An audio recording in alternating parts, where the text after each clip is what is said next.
the gorgeous weather, mid-January, is it January?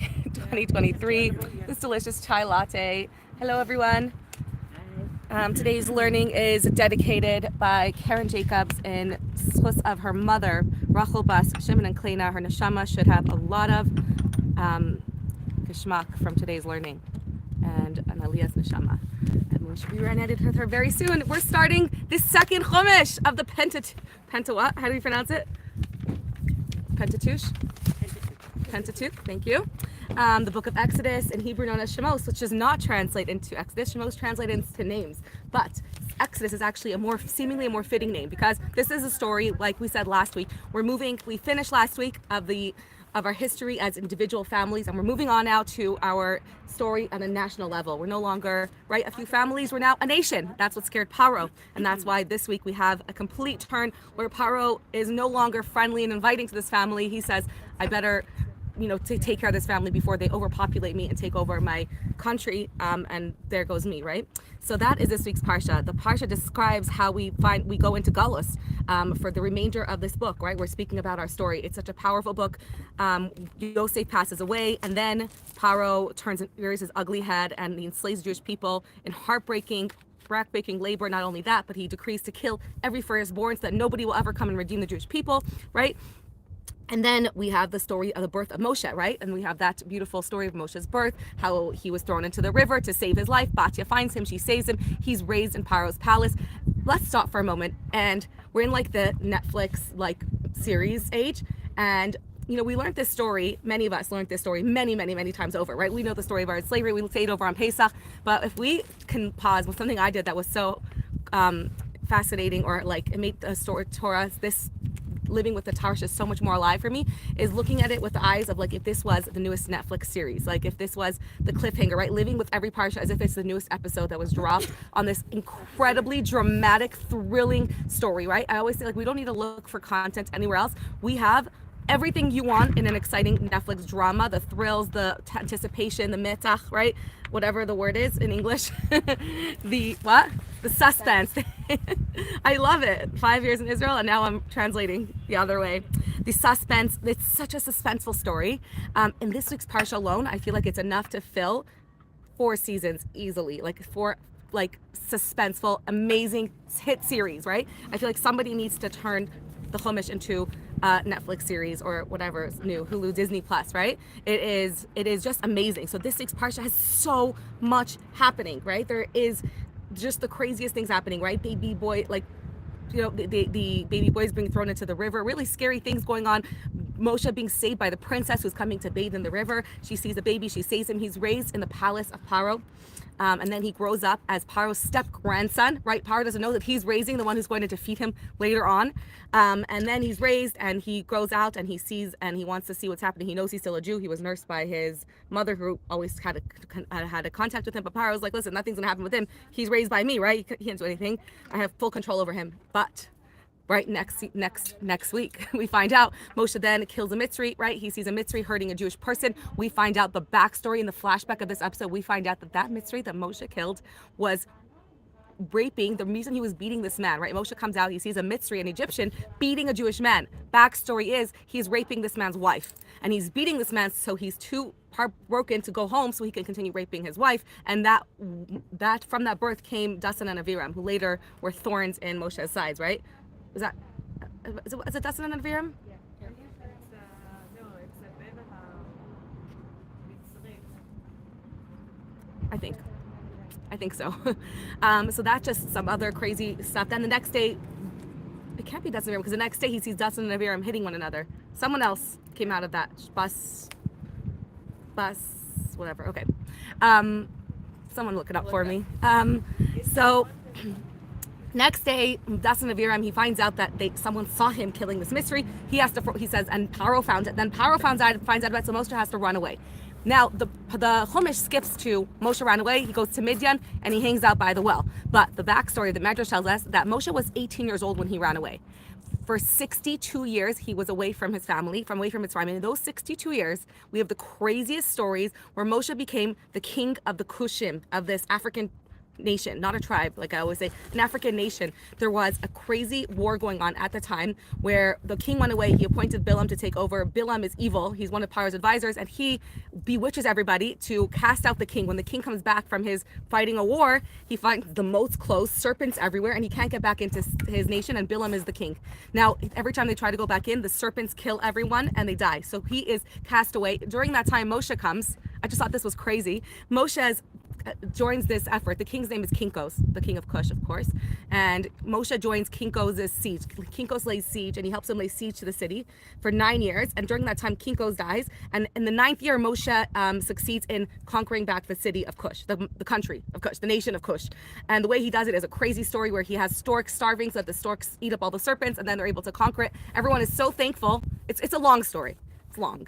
It's like 3 episodes long. We're here for the And so then, as thanks, they give him the widow of the previous king to get married to, Adoniah, the princess. But because she still serves idols, Moshe won't consummate the marriage and touch her. And she is the begruntled woman. And after a few years, when the king had an heir, but he was too young to get married, she says, let's get rid of Moshe, right? He's not consummating his marriage with me. He also doesn't believe in idol worship. So let's get the new guy in. And they have too much respect and love for Moshe to do it. But Moshe steps down on his own, and he leaves before it becomes a whole civil war. And he leaves, and that's where he goes to Midian. So that's where he ends up in Midian. Do you know how old he is when he met his wife, his first wife? 77 years old. Where does he go meet her? At the well, right? He's like, I'm just going to hang out at this well, and I'll find my wife, because that's where my great-grandfather Yaakov found his wife, and his father Yitzchak his wife Rivka was found at the well as well. That's where we find our wives. I remember being single and saying, when I'm ready to get married, I'm just going to hang out by some wells and I'll meet the love of my life, right? Because that's what we do. But there actually is a lot of depth to it, and we might get to it today. We spoke about it last year, so we'll see if we have time again to repeat this year, why the significance of a well therapy on long-lasting marriages and relationships. So that is the drama. Now, the drama doesn't end there. So he meets the love of his life. Tzipporah is being abused by all of the shepherds. So Moshe saves her, swoops in, and he's a knight in shining armor. He saves the day, and he comes home. And Yisro, when he finds out that Moshe ran away from Paro, he's one of Paro's advisors. So he says, I can't harbor you. You're a fugitive from Paro, who's my master. And he throws him in a pit to die, to starve to death. Right, like reminiscent of Yosef, right? Being thrown in a pit. And in this pit, he's in this pit for 10 years. So he's 77 until 87 years old. He's in this pit. Until after 10 years, Tzipporah's like, look, no one came to look for him. And his father's like, he's alive? And she's like, yes, the God of the Jewish people does miracles. Have you not heard? And he's like, wow, this slave is alive. Let's take him out. And then he marries Tzipporah. And they live happily ever after. Just joking. They do not, right? They have 2 children, Gershon and Elazar. And then Moshe's living this peaceful, wonderful life with Tzipporah. And one day he's shepherding, right? He's a shepherd just like his fathers before him, right? That's what they do. They take care of sheep so they can be in the pasture and connect to the godliness, nature. What a wonderful life. And one day he's shepherding the sheep. A sheep runs away. He chases the sheep, and suddenly he sees something incredible and awesome. And it is a bush that is burning, but the bush is not getting burnt. So it's a not burning bush. And he is bewildered by the sight, and he says, this is godly. God is here. And that's where Hashem talks to him and says, you have to go back to Mitzrayim now, and take the Jewish people out of Mitzrayim. And they have and Moshe is not happy about this. He's like, I'm not your guy. I'm the wrong person for this job. I can't even speak Egypt. Some say he can't even speak Egyptian. He doesn't remember the language. He's like, you're talking to the wrong person. Do not make me go. I'm not going to do this. For 1 week, it says Moshe stood there arguing with Hashem until Hashem convinced him that he has to just go. And then he goes, and then the end of this week's Parsha is when he goes, and Aaron welcomes him and greets him and says, why are you bringing more people into this horrible country? And when he brings his wife and children on the way, we have another crazy story where, of course, like, right, this drama, like they're stopping at an inn, and of course it's not just going to be like a stopover. A giant snake has to come and swallow Moshe alive from the head to his bris, his male organ, and then from his bottom up, right? And Tzipporah is like, oh, he's doing that because we didn't circumcise our new baby that was just born. So she circumcises him with a stone. The Gemara actually talks about whether a woman can perform circumcision from this story, whether a woman could be a mohel or not. But it's like, we all want to be a mohel, right? It's our dreams when you're little girls, like have a wedding and then be a mohel. No, I'm kidding. So then it is a discussion, a fascinating discussion. And then the serpent leaves. And then when they get to Mitzrayim, he realizes that was not a good idea to bring my wife and children into this oppressed country. He didn't realize how bad things got. He sends her back. So now he's facing Paro with Aaron as his translator. And Paro is like, what are you doing here? Like, slavery is just, what do you mean? Slavery exists. Like, this is part of the world. Everyone has slaves. Go back where you came from. And then not only does he not listen to Moshe, but he makes things even worse to Jewish people. And that's where this season ends. but we don't know what's going to happen next. Stay tuned. We'll drop the next season in 2 years from now when you forget about whatever happened, and then you'll get right into it again, right? This is when they have enough time to do production. This is like a crazy crazy drama. Just to like put it in that context, I think when I think of it as like from fresh eyes, as like if I was like, is this a new thriller? This would be incredible, right? That was just the recap, my recap. Have to find a name for this like thriller, the Shemos thriller recap. Now we're going to talk about some deeper messages and how we can learn from this parsha in our life. We're not living this their drama, we're living our own dramas. What we can learn for our own dramas from their drama, right? L'chaim. Let's take a pause. Thank you everyone for joining and whoever's watching the recording. So nice to have you with us. I'm very honored. Okay, this week's Parsha, the main thing we always talk about is names, and especially in this week's Parsha, because the name of the Parsha is names. Not only is the name of the Parsha names, the name of the whole second book of Exodus is Shemos names, right? Usually the name of something tells us about its essence, right? Because we always say that we always reflect on this beautiful teaching that the two inner words of the name neshama, which is soul, is shame. Neshama is nun shin mem, which is shame, right? The soul of something is hinted to by its name. The name tells us about the essence of something, and usually the name of the parsha will tell us about the essence of the parsha. Most of this parsha talks about their exile, right? Not about, or their, the redemption, the Redeemer, Moshe. It doesn't speak about names so much. Where does names come in this week's parsha? Actually, in the beginning of the parsha, we recount. Remember, in the beginning, a long time ago, I think it was a few decades ago, 70 people. These are the names of the Jewish people who came down to Mitzrayim, of Bnei Israel, the children of Yisrael who came to Mitzrayim, and now they're massive. Now they became a nation. And it recaps all of their names, 70 people, their names, right? And then we go on to what happened next, right? So it seems just to be like the backstory, but nothing to do with this week's parsha in the word names. And the Rebbe obviously talks about this and said, why name the whole book? Why don't name it Exodus? Like it was translated into, why call it names, right? What is so significant about the word names? And we're going to learn that today. In Judaism, name is not just something that your parents picked because it sounded nice. In the Torah, names are very significant. Like we said, they're the soul of something. It tells us about its essence. And we learned that when Adam Arishon's brilliance, that the angels realized that Adam was worthy to be the receiver of the Torah, not them, was when they saw how Adam was able to name every creature, right? What was his brilliance in naming every creature? Every creature and every creation passed by Adam Arishon, and he named them based on the flow of life energy. Everything in this world, if at its core, all we are is divine energy. And the reason that we all look different is because the vessel that it flows into and the way that the divine energy flows is different. There is 22 letters, which are 22 different flows of energy and different types of energy. And the energy of Hashem, instead of just being Ein Sof and just one type of energy, takes on different forms. It takes on Chesed, it takes on Gvura, it takes on so many different forms. And with the interchanging of all the 22 letters combined, that's how different creations are created, right? The letters are the vessels to contain the light of Hashem in different ways, and different ways to create different types of it's kind of like silver, right? You can have pure silver, and then you shape it into different things, and you can have infinite types of things, right? That's just what came to my mind, but take it or leave it. Okay. So the letters are the forms that the different energies of the light take. So shape. So when Adam Rishon saw a shore, the example that's brought down in the Medrash is he saw an ox passing before him. He was able to perceive the divinity that's flowing into him, the shape and the type of energy flow. And he said, the energy in this animal is sure. There's a shin, there's a vav, and there's a resh. He is sure, right? Chava. I see this woman before me. Her energy flow is ches, vav, and hey, this woman is chava. And he was able to see, right? Like many Kabbalists after him were able to look at the source of a person's flow of its energy. And that is why when someone is ill, many people who study Kabbalah and the deeper secrets of the Torah advise to add a name to somebody's name, add an extra name to give him more energy flow, because a name is the flow of energy. And when we name a child, we're told that it's with divine inspiration. Even though we might not feel God talking to us, what we are naming the child is actually the flow of their energy into their soul. It is the shape and form of their specific and unique energy and how it flows down to them. So what kind of names do we add to somebody when they're ill? Chaya, Chaim, Bracha, Baruch, Raphael, Shalom. What else? Chaim, right? Chaim, we add names of life, names that bring more life and more invigoration. That's why Mekubalim say that we should use our original names given to us at least once a day, even if we don't go by that name, like myself, right? I don't use my name Rivka, but we should say it at least once a day, because your name is connected to the flow of energy into you, and the more you use your name, the more it energizes you. And that's why Dale Carnegie says, I think it's him that says that everyone's favorite word in the Hebrew, in the English dictionary or in the English language is their own name, right? Because when we hear our own name, it invigorates us, it gives us vitality. It is everyone's favorite name to use, right? That's why he says if you want to create better relationships with people, more meaningful connections, use people's names.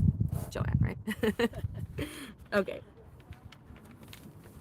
What's in a Jewish name? It's not just a way to identify you, but it really is your source of tells you about the source of your flow of energy, of divine energy. So now that we know that, right? Why is this parsha called names? Why did Hashem name us then? Why is Hashem recounting us? So Rashi, let's see if I brought this in your sources or not. I did not bring it. Rashi says that why is Hashem counting them now when he already counted everyone that came down to Mitzrayim when they came down a long time ago? Why are we mentioning them again? And he says he's counting them because they're about to go into Galus and to strengthen them. So we're going to get to this in a moment. He's strengthening them, re-strengthening them by counting them again now and reminding them of their identity, right? And giving them that chizuk by re-saying their name. It's strengthening them and who they are and their purposes. We actually learned in Parshas where Yaakov was fighting with the demon, Parshas Vayishlach, that the evil has no name. He says, why are you asking my name? I don't have a name. Names are kedusha. It gives you your sense, your source, your identity. And the evil angel said, we don't have a name because we don't have an identity. All we are is whatever God, we're shapeshifters to take the form of whatever God needs us to do, but we don't have a name. Our identity is kadosh. When you have a name, that is your source of your sanctity. And we see that in this week's Parsha so often. And we see this paradox of names. We're going to talk about the paradox of a name. And throughout this Parsha, we're going to discuss the qualities of names in general. And we're going to look at some of the names of the key protagonists in this week's episode, Parsha, right? In this week's Torah portion, and what their names specifically can teach us, especially the women, because this is a women's year. We're going to talk about the names of the women. Who are the women in this week's Parsha that I mentioned by name? Yocheved, Miriam, and then there are other names that Paro gave them. Shifra and Pua. Who else? Batia and Zipporah. Batia's name's not mentioned. What? Batia's name's not mentioned. Is it? It's Bat Paro. Bat Paro? Interesting. The Medrash says that she was named to Bitya or Bitya and then some say Batia. Okay, we'll get to it. We're going to talk about that. Zipporah, did I miss anyone else? Okay, so that's the Jewish women we're going to mention, and then we'll talk about Moshe's name as well. Maybe Yisro's name in Parshas Yisro. So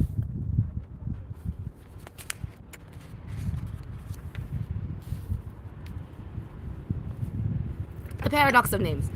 On the one hand, a name tells you about your soul, your vitality, right? The godliness and the shape of your unique divine energy and how it flows to you through the letters of your name to your soul and invigorates you. At the same time, a name is such an external part of you, right? Because if you tell me your name, I know nothing about you just from your name, right? Even though the Gemara says that someone who has named Avram will have the tendency to have chesed, it tells me so little about you because how many people do I know named Shira besides you? Dozens of people named Shira, and you're all so different. It tells me so little about who you are uniquely because you take that. Why is that so? Because even though you're all named Shira and you all have this gift of song and artistic and creativity and whatever that comes with Shira, right, and blessing and so much joy and blessing in your life, everyone has free choice. So everyone takes that energy given to them, that divine energy that's within them, and through your choices, you become your own unique individual, right? Everyone makes every moment of our life, every choice we make shapes us into who we are. Every choice that we made, what path we took, who we married, if we had children, it shapes us into so much more than just our name. So our name, although it tells us about our core, we end up being so much more than our name as well. So it's a paradox. On the one hand, it is so essential to the core of who we are, to the point that if somebody is fainted, we whisper their name in their ear because it awakens their core when nothing else can. It invigorates and it awakens their core of their soul. At the same time, your name tells me so little about you, right? I know nothing about you. Just because I know your name, I'm gonna be like, oh yeah, I'm gonna marry that guy. I love his name, right? No, we can't know anything about his name. Even if he has the most wonderful name, he might be a terrible person, right? So a name tells us so little about your individuality on a deep way. It's such an external idea, but it's also such a core part of you. So it's your core, but it's also very external.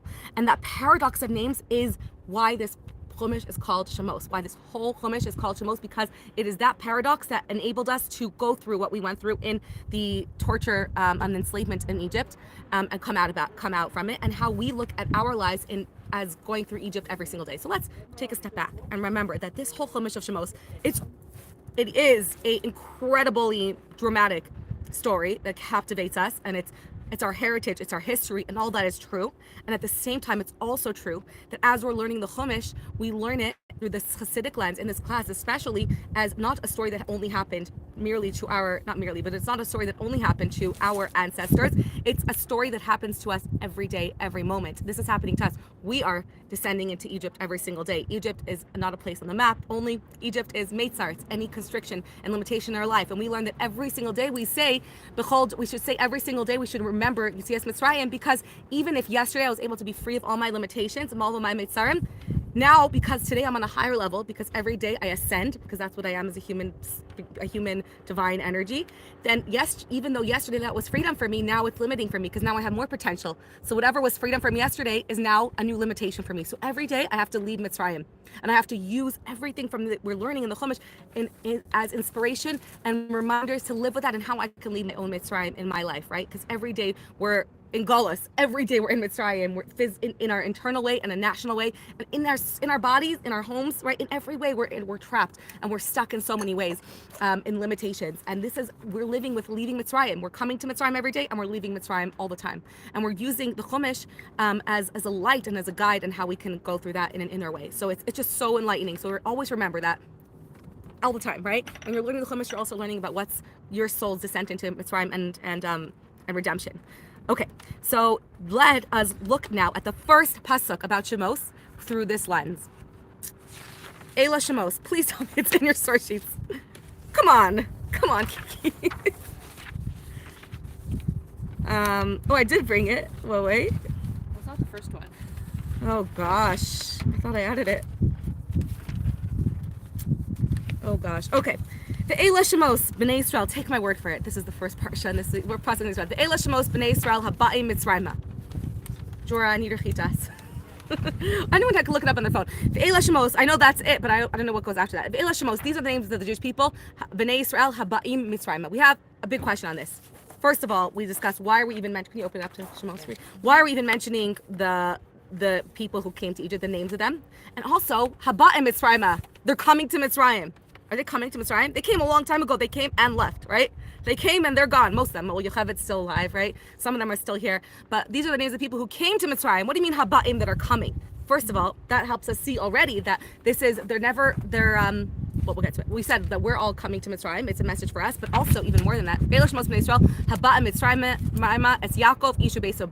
Yaakov and his family came, but we are coming. So what do you mean that and what does it mean Haba'im? The first thing we learn from the name Shemos is twofold. It's so empowering that this is how we're talking about our descent into Galus. First of all, we said Shemos is just an external part of you. Even though it's your core, it's just your name. It is such an external part of your identity. You are so much more than the name given to you, right? I'm not gonna. Anyways, some people just are blessed with not such great names that they love, right? But they could be so much greater than that. But we learned that it wasn't their essence who came down into slavery. It was just their names. That even though they had to descend into slavery, their core wasn't enslaved. Only their names were enslaved. Only some external part of them was enslaved. And this is a theme we discuss so often, right? That when we're in a dark place, it doesn't, our core of who we are doesn't have to go down into slavery if we don't want it to be, right? We get to decide how much of us goes into slavery. And in Mitzrayim, although they were forced into slavery, it was only Shemos B'nai Yisrael by Mitzrayim, right? These are the names that came into Mitzrayim. It wasn't their essence that had to come down into Mitzrayim. And that was their attitude going into Mitzrayim. When they had to go down to Mitzrayim, they said, I'm going there, but I'm not going there 100%, right? There's something, and that's what we see in the word Haba'im. They're coming, right? And this is something that I think every one of us here is an Oleh. Raise your hand. We're all in Oleh, every single one of us, right? We're all in Oleh. We can identify that even though they lived in Mitzrayim for the remainder of their lives, they can still consider themselves coming. We haven't arrived. We haven't settled, right? Someone can live somewhere for many years and still say, I'm coming there. I'm visiting there, right? They don't feel like I belong here. So even though they went down to Mitzrayim, they still felt like I'm just visiting here. I'm coming. I doubt that I came here and I settled here. Haba'im, we're constantly coming. We feel new here. We don't feel at home here, right? And I would say that for many years, and now I'm here 5 years, I felt like, I would say, like, remember our last visit to Israel, right? I identified, now we lived more of our married life in Israel than out of Israel. And it feels like this is where I live. I live in Israel. But for a while, it felt surreal to me. I didn't feel settled here. And I would just say, like, well, I would sometimes forget that we live here. I would be like, I remember, like, we were visiting, like, on a long trip here, right? And eventually we're going to go back. I know people here are living here for 9-10 years, and they're still not sure if they're 1 foot out the door. They're like, we came, we tried it out, we'll see if it works, or, we didn't sell our house yet in America just in case it doesn't work, right? They still don't feel like this is my full home because it takes a long time to acclimate and to settle. And for the decades that they lived in Mitzrayim, they still felt like they're coming. They didn't feel like they were there. And that was their power to remain above the perverseness of Egypt, right? The filth of Egypt. They remained above it because they never felt like they belonged there. And we learned that Yosef, even though almost his entire life, from 17 years old until he was 110 when he died, he lived in Egypt, he was always referred to as the Ivri, came from the other side of the Jordan. He's not the Mitzri, even though he lived in Mitzrayim. He was called an Ivri for his whole life. Yosef the Ivri, the Jew. Ivri means Aver HaYarden, from the other side. He's the guy, he's the foreigner, right? No matter how much you try, he would never assimilate. So that is Haba in Mitzrayim, to know that even if we have to go somewhere that's undesirable, that's filthy, that's against who we are, we can always remember that we don't have to settle there. We can always remember where we belong, and that keeps us a step above the descent. And that's what kept them, right? Most people, by the time Stockholm syndrome would take hold within, like, when people acclimate to anything, they would take hold and they would assimilate, become Egyptian, even assimilate into the slave mentality, and just accept that, and become accepting, or I don't know the word I'm looking for, but become mishubadim, right? Like, just become a part of it, and not try fighting it. But the resistance continued alive to leave Mitzrayim, to daven, to yearn, to leave, because they never fully accepted it. They never accepted to be in Egypt, even though their bodies had to be enslaved. So that's the power of those two words. Ela Shemos, that their essence didn't come in, only their external part of them, their Shemos. And Haba and Mitzrayim, they're always coming. Even though they came a long time ago, they're still not there fully. That's not where they feel like they belong. They don't feel settled there. And in the positive way, right, I bless all of us to not feel like we're coming to Israel as many years as we're here, to feel that we are not coming anymore. We are part of the land. To feel a part of the land, not that we're coming to the land, we are the land, right? Eretz Yisrael is a part of us, and we are part of Eretz Yisrael, and it takes a long time to feel that way. And yeah, we bless all of us, because that's getting through the fighting the land. I always say that Eretz Yisrael it says everyone had to fight to conquer Eretz Yisrael, because that's how the nation went. That's how we are. We don't just come and become a part of the land. It's a fight for every person to assimilate and to become one with the land, because that's how Eretz Yisrael is nicknamed. We have to conquer it. That's how Hashem made it, because we want to feel like we earned it, to feel like it's a part of us. It comes with a battle. So we have to fight so much, right? Even the process of Aliyah, right? Everything's a battle until we can feel a part of the land, right? And not have to fight the land and just be a part of it.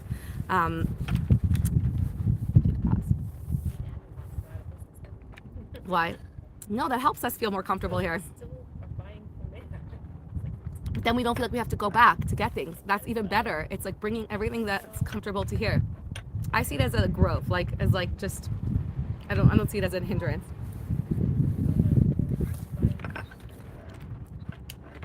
But I get your point. I think it makes it easier for me to not fight the land. It makes it just much easier, smoother transition. Okay.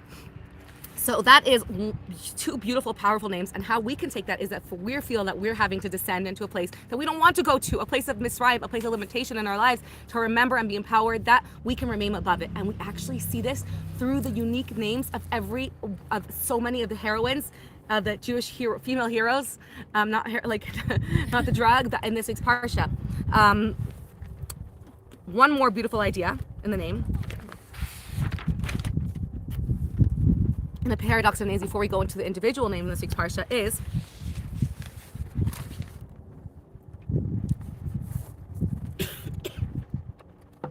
that right now, we mentioned this, we touched on this earlier, that Hashem, it's also the fortitude that we had to remain connected to ourselves, connected to our core throughout the hundreds of years, the centuries in Mitzrayim of enslavement, of external enslavement, came from our names. That our names give us the chizuk to endure and to stay above everything. We learned that it was in the schus of three things that the Jewish people were redeemed, meaning that that's what kept them attached to redemption the whole time, attached to the next thing, that they didn't change their names, they didn't change their language, they didn't change their dress.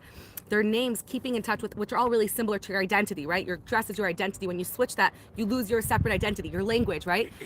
The reason that so many Jews didn't assimilate in the times in Eastern Europe is because they had Yiddish. They made their own language to keep themselves separate, because this is our unique language, right? That was what Yiddish was all about. It was invented literally to keep the Jewish people together and not assimilate, because they couldn't assimilate if they can't speak the language with other people. You can't intermarry, right? That's what kept our Jewish nation alive. So keeping our language, keeping our dress, and keeping our names. And it goes way deeper than that. It's not just keeping our names so that we couldn't assimilate. It goes so deep. And that is why Hashem, it says that Hashem counted them here as they're coming down to Mitzrayim, and he knows what's going to happen, and they're going to have to be in this difficult place for the Yerida L'Tzorach Aliyah, because through the pain, we're going to come out so much stronger. We're going to come out with all of the sparks we had to come down to take out in Mitzrayim, so that we can merit receiving the Torah. Whatever has to happen, Hashem is empowering us beforehand by reminding us and strengthening our names, by counting us by name. It says, Rashi says that even though he already counted them, and we know their names already, he's counting them again to tell us their love for them, that they're like stars, that when you have something precious to you, you take them out and you count them by name. Just as Hashem takes out the stars and counts every one of them because they shine. Each one is special in their own right. And this is actually the difference between a slave and a human being. A slave has no name, right? A slave is nameless. And it says that even in the 6th Parsha, we became a nation. It says, Vayishritzu, they became like bugs. They were so numerous, they became like bugs. They were nameless. Bugs have no name. They're just a lot of them, right? We don't name our bugs, right? We have a lot of cows, you can still name them all, but when they're bugs, there's just too many of them to name. They're insignificant, like bugs. So slaves are insignificant, that their name doesn't matter. You're the slave of your master. You are nameless, and that's what makes somebody a slave. They lose who they are. And the opposite of slavery is when you have your identity. So the fortitude to stay above becoming a slave and just becoming a nobody that is serving his master and losing everything that is of value to you is remembering your name and being strengthened by your name and reminding you who you are and being connected to that connects you to your freedom. So that was their koach. And in this week's parsha, we see that there's not nameless people. And we see so often that when we're talking about a slave, you'll see it's just a man. We say a man sometimes, and sometimes we say this person by their name. And often that tells us a lot about the backstory. It doesn't mean that that person is insignificant, but it'll tell you in that story, he felt insignificant maybe. And he felt like a slave. He lost his identity. He didn't feel strong and connected to who he was. And here we're talking that the names and retaining their names was strengthening that you are not just a slave. You are so much more than that. And someone can force us into slavery, but they can't change, they can't force our core. They can't change our slave mentality. So we can be physically enslaved, but whether we feel like a slave is up to us, and that's our choice. And this is what the beauty and the incredibleness, incredible messages of Viktor Frankl's book and Edith Egert's book that came out was that you have the choice. Even in the most dark place, Viktor Frankl said that some people, they just submitted and they gave in to this is their destination, and they forgot about everything else and they died. And the people who survived were all people who kept retaining something from the outside, that hope towards the future, remembering who I am outside of this. I have a name, I have an identity. I'm not just a number on my arm. They tried to take away our names and make us a number, right? And Paro did the same thing to Jifra and Pua. He says that he saw that as long as they kept their Jewish names, they would never be a part of him. They would never join him. They could never give it up. So he forced them to change their names because he knew that their strength came from keeping their names. So he forced them to choose Egyptian names. He said, I will not call you those names. You are not that identity. Your name is your identity. It's your strength. So those people who remained in those times in the Holocaust, who kept something to look forward to, something to hold on to, their beloved one, their loved one, their previous life, their dancing, right? Whatever it was that they would hold on to, that's what kept them out of the slave mentality. So they could choose if they're going to give in and succumb. That's the word I was looking for before. Succumb to the slave mentality, or they're going to stay above it. And we actually see that in the names of the heroines of this week's Parsha, starting with our favorite hero, Miriam. This pumps to all the Miriams here. Raise your hand if you're a Miriam. Loud and proud. Miriam, her name was Maryam. Miriam, her core was being amongst bitterness. Her name Mar means bitterness and Yam means ocean.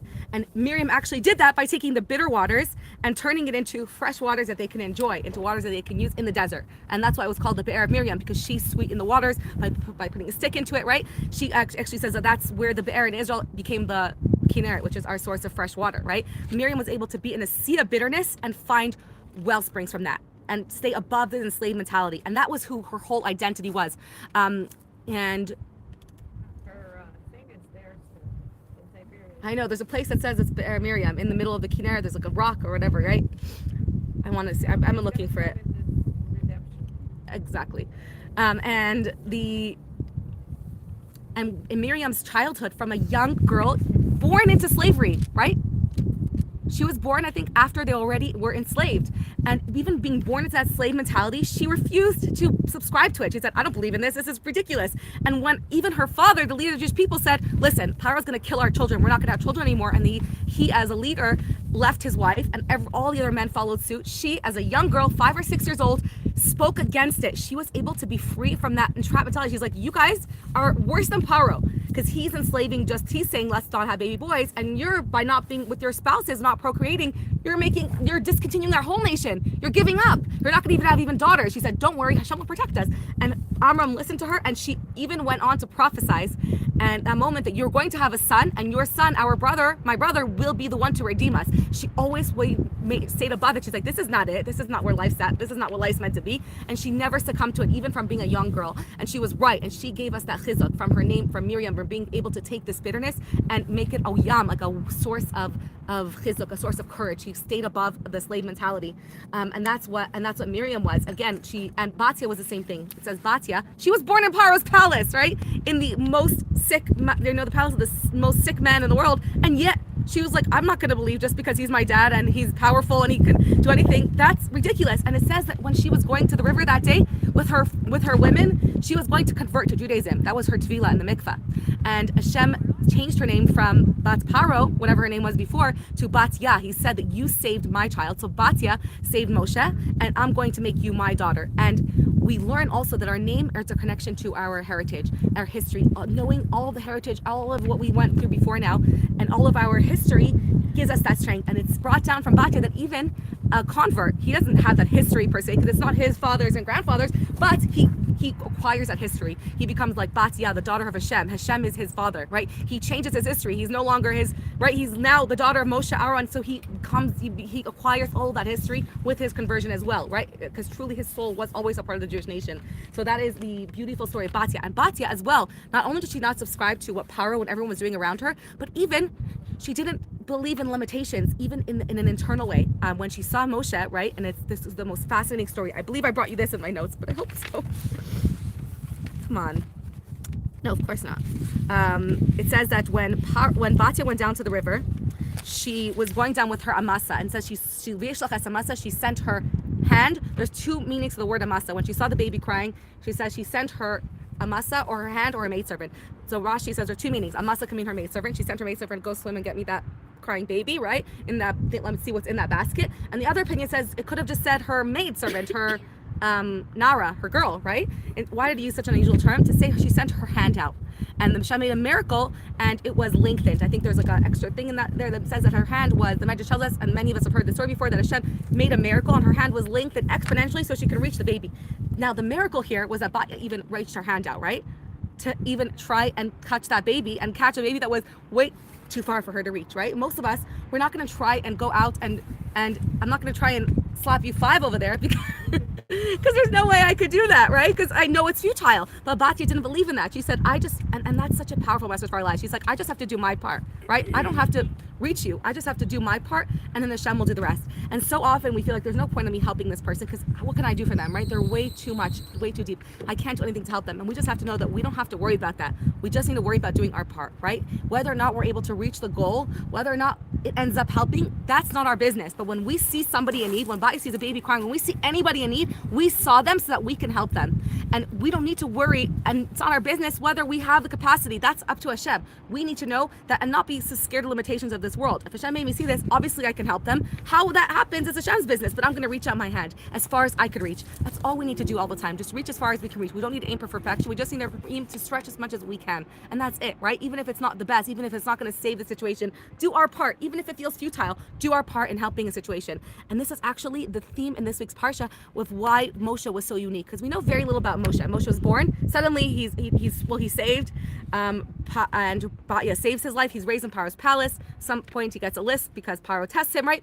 And now he's a big boy, and he comes out in the Psukim. We know very little about him, right? Suddenly he's 17. 2 episodes happen with him where he kills the Egyptian. And then he tells a Jew not to hit his friend.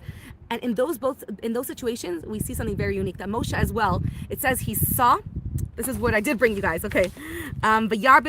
He saw their pain. It says, we skip. Moshe's big now, he's 17, right? And he goes out to his brothers. He's not somebody who doesn't care about others. He's somebody who wants to see how everyone else is doing. It's not enough that he's living a life of luxury in his palace. And he saw that they're suffering, right? He paid attention. He was in tune with their suffering. He was looking to see how he can help other people and ease their suffering. And he saw a man, and because he was paying attention, he looked to see what he could do. And then it happened to be that he saw Mitzri hitting one of his brothers, right? Vayifen, right? Vayar, and then he said God's name and he buried him in the sand, right? It says that he could have continued walking, but he decided to stop and do something about it and pay attention, right? And Hashem made a miracle and he was able to kill this man, right? But we just have to know that that's what made Moshe worthy of being a leader. That's what Hashem paid attention to, that he's somebody who is not just walking about contending his own business and worrying about himself. When he sees something, he stops to help the situation because he knows that if he saw something, it's in his hands to help. Whether or not he knows how that will happen, that's on his business, right? Our business is to see something and do something and do the best of our capacity, stretch as far as we can, think not like how can I help, right? Just think what can I do right now to help and do the most that we can in that situation. Stretch ourselves a little bit, right? And do that. So we have Batya and we learned that Batya really, even though Moshe is the hero of the story, Moshe would not exist if not for obviously his mom who birthed him despite the circumstances, right? Despite the huge danger, right? She was in Paro's eyesight, right? And she still birthed him. Beside Miriam, who without Miriam even telling her parents to remarry, the word never, Moshe wouldn't exist. Miriam saving him again by watching him in the water. Batya saving him. Moshe is alive, and the Torah makes sure to mention all of the women who, without them, Moshe wouldn't even exist, right? And we see, and obviously his wife Zipporah, who saved him from the snake, which is mentioned in the Psukim, right? So Moshe's whole existence, the Torah makes sure mention, is the women in his life who keep him alive, right? So Moshe's not acting alone, and we know that. And the Torah even says that Moshe's name was not Moshe from birth. One opinion says it was, but most opinions say that Moshe's name, who knows all the names of Moshe? The Shemos says his name was Tovia, because he brought light, whether his face was light when he came. His father called him Chever, his mother called him Mekusiel, his sister called him Yered, his brother called him Avi Zanoach, his nurse called him Avi Socho. I heard about Avigdor also. The Jews people called him Shemaiah, and the Gemara continues, the Medrash continues, that now you know the reward for those who do kindness, because even though Moshe had many names like the ones his parents gave him, nevertheless the name he's known by in the Torah is only the one that Batya gave him, right? A princess, the daughter of Paro, and even Hashem only called him by that name because Batya went out of her way and nurtured him at risk to her own life, brought him to the palace, right? And raised Moshe, and she was, even in one place it says Moshe the son of Bitya, someplace in Chazal it says that she was her daughter, even he was her son. And that's the same trait that made Moshe chosen. He saw their suffering. He made a conscious effort to feel people's pains and to, like we said last week, to go down into the pit with them. He said, I could just stay in my own business and live in the palace, but I'm not going to do that. I'm going to go down into your suffering with you, because if you're suffering, I'm one of you, and I'm going to be with you in that pain, and I'm going to feel your pain, because that is what empathy is, right? That is what Yosef did as well. He's going to okay. Let's talk about Yocheved. Yocheved, the mother of Moshe. Her name comes from the Shoresh Kavod. It says that her Kavod, she honored and glorified Hashem through her courage and her bravery and her boldness. It also says that her face reflected the glory of God, the Kavod of Hashem in her face. Because of her good deeds, it was even apparent in her demeanor, in her physical appearance, that she was a Kavodic, a glorious person, and she had divine radiance coming from her face. It also says that the names that Paro changed, so Paro changing women's names, he changed Yocheved to Shifra, because Mishaperet, she would beautify the babies. That was her job, to make them nice. So when their parents be like, whose ugly baby is that? They're like, oh, look, cute, yummy baby that's wiped off of like some stuff, right? And Miriam's name was changed to Pua, because she would mifa'ah, she would coo and sue the babies. She was the baby whisperer that would sue the babies, and that was her name as well. So names tell you so much about the identity of a person, about the core of a person.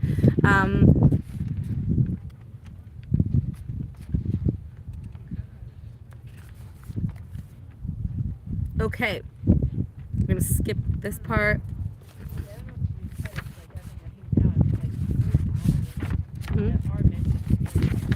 Yeah. Right. Well, this is a Moshe-centered Parsha, right?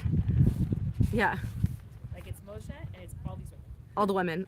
Which is Moshe. unique for Torah. Usually, the stories are centered around men. And here we Yeah. have a lot of female characters. Yeah, a lot of female characters in the story, in this week's Parsha, in this episode. Baruch Hashem, right?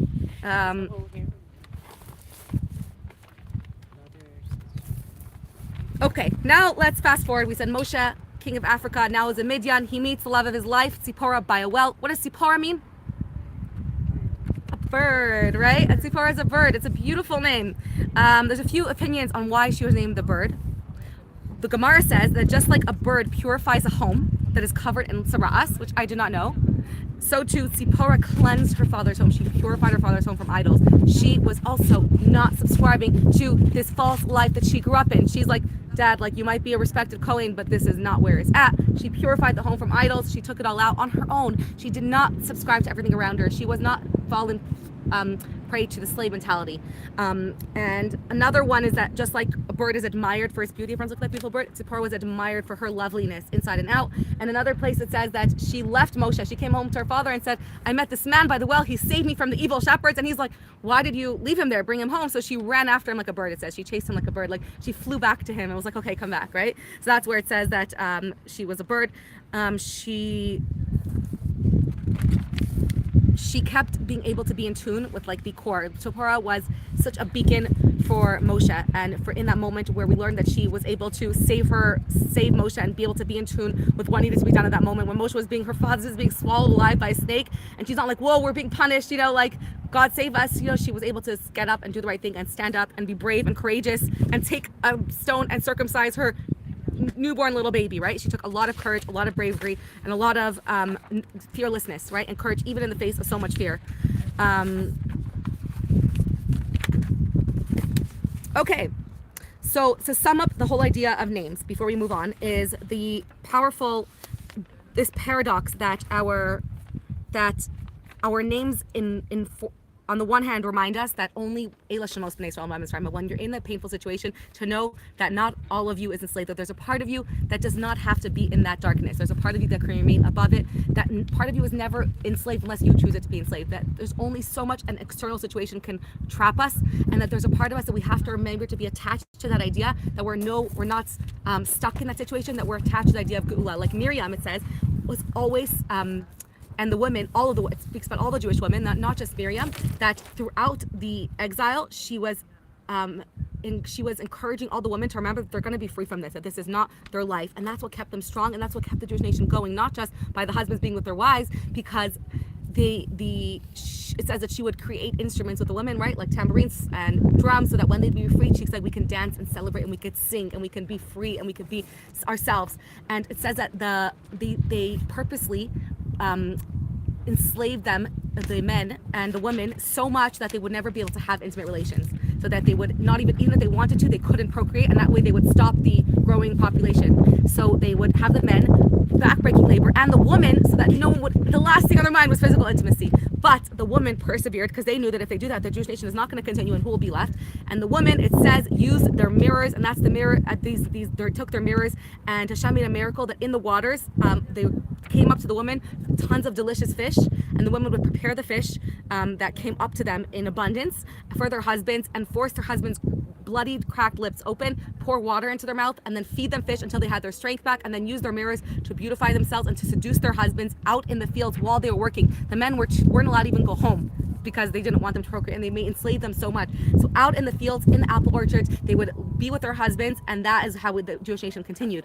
And those mirrors were used for the kior in the Beit HaMikdash. Those, the same mirrors, Moshe said, these mirrors are more sacred than anything. The mirrors of seduction, even the gold that was used to adorn their their female bits, their sexual jewelry. What? Their brass.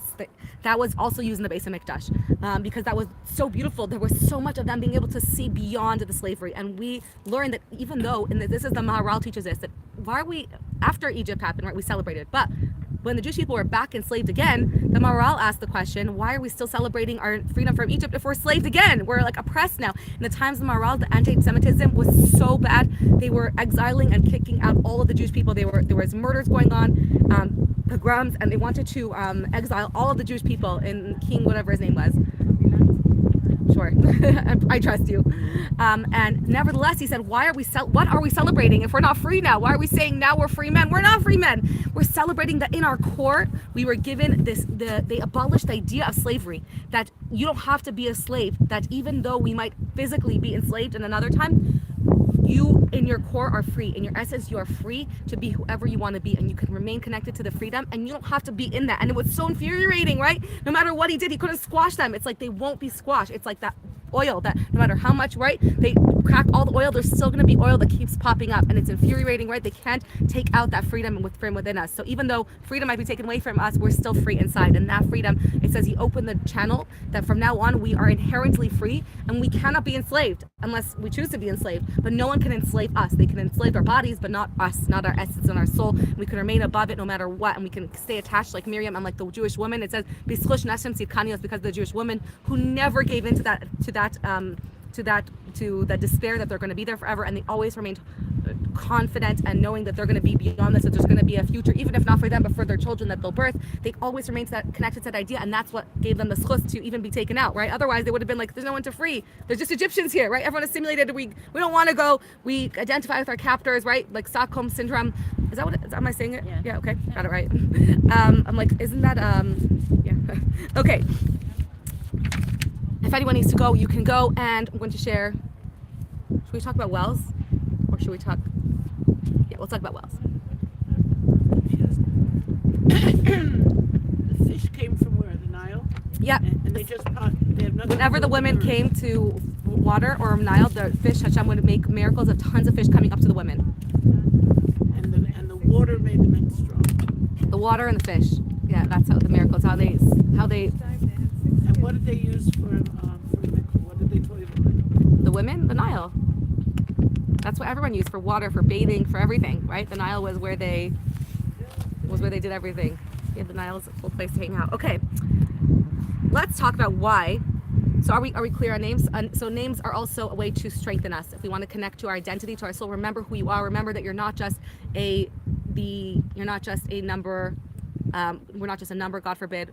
We're not just another slave. We are a person. We have so much more of identity than whatever is happening to us, right? There's something happening to me, but that's not me. I'm much more than my problem. I'm much greater than my problem, and I can stay above it and not be enslaved by it and let it take over me entirely, right? And so using our name to empower us, empower other people, using other people's names to strengthen them, to strengthen their connection to their essence, and to know that you're so much more than what's happening to you. This might be devastating, but you're beyond this, and you can overcome this, right? And you can connect to something greater. Meeting spouses at the well. Why the well? Right? Water is very connecting, right? We always say water is a place of connection. Water is where people gather, drinking watery drinks, wine, alcohol, everything is right, coffee, all that is water-based. But why at a well specifically? A well is not so romantic, right? A river, a stream, a waterfall, a spring of water. A well is like, right, in the ground. But there's something unique about the well specifically. So it's not just water, about a well that makes it unique, and the key to a lasting, one of the secrets to an everlasting marriage, to a marriage that overcomes everything. First of all, a well is reminds us that whenever two souls meet, the water existed there before. The well is just something that we have to dig out, but the connection was there before. Two souls, we learn when they meet, their neshamas were already connected, and we just have to dig and uncover that connection, right? And it's a pre-existing source of water. But on the other hand, a well requires human effort. All of the other sources of water, right, they're there naturally, but a well requires our effort. All of the three of our forefathers, of our Jewish heroes that met their wives, the couples that met at wells, were people who had to work and toil for their marriage. Yitzchak, right? It wasn't simple for Yitzchak to find Rivka. He had to go and search and have 10 camels and then fight with Besuel. He was almost poisoned on the way, right? They had to really fight for their marriage to happen. There was a lot to make it happen, right? And then Rivka came back, and then when she came to the tent, then their love grew from that tiny ember, right? So their love was not one that was explosive at first sight. Rather, it was a love that they had to work on and toil to build this long-lasting love. Then we have Yaakov, how long did he have to work for Rachel for? He loved her right away, but he didn't get to have her for 20 years. Well, after 14 years he had her, and then he had to work 20 years for her, right? 20 years he worked just for Rachel. So it didn't come easy. Just like a well, the water doesn't come easy. To know that sometimes the love is not, even though it might be there right away, don't think like, it just comes easy. Sometimes you have to work really hard for it. And Moshe as well, he was in a pit for 10 years before he was able to marry Zipporah, right? So love ain't always come easy. Sometimes you have to dig and work really hard, even though the water is there. But even though someone might have to work really hard, you might feel like, I got this woman because I, slayed the dragon. No, it's a connection that was already there. It's not a connection that you created. It's a connection that predated you. The water and the connection. The water represents connection, always. Why is water connection? Let me just read back a little bit. And in dry land, everything is separate. In this world, which represents dry land, which is the world of Yashar, everything is different points. And in water connects everything as one organism. Even though the air connects us, we don't see that. We feel like separate people. In the water, there's one big encompassing. Everything is connected when it's in water. And that's why in the mikvah is a space of connection, where we feel connected to our source. We're connected to the life, right? In the womb, we're connected to the source of our life. And in the world, we don't feel and see that connection as much. It's a olam of purity, an olam of differences. So water is a place of connection. That's why water inspires connection, right? A lot of Judaism, a lot of our rituals involve water. And water is holiness and purification. So water is a very connecting place, but the connection predated you. There was always there, but we had to dig for it and work for it. And now it goes even more. What about surviving in a marriage, right? Often the love that was there in the beginning, right? With Yaakov and Rachel, that flame. It says that Zipporah was so deeply in love with Moshe when she immediately saw him, and the same for him and her. They were soulmates, but things happen, right? That test our relationships over and over again. And the well is such an amazing therapeutic reminder that just like a well so often gets stuffed up. The first time we talk about wells in the Torah is before Yitzchak. It's when Avram Avinu, I think it's the first time, when Avram Avinu dug wells, right? And they got stuffed up by the Plishtim, and Yitzchak redug those wells. Wells, sometimes in a marriage, in a relationship, even in the most loving relationship, the love is gone sometimes. Like, there is no love anymore, right? It feels like the love is gone. But sometimes a well gets stuffed up, right? It doesn't mean that there's no water there. It means that it's covered up. And it means that sometimes you need to just remove that. Doesn't mean that the love is gone necessarily. And although it feels that way, if you think about the well, you think that, well, it's covered up, so I don't feel the love, but it's there.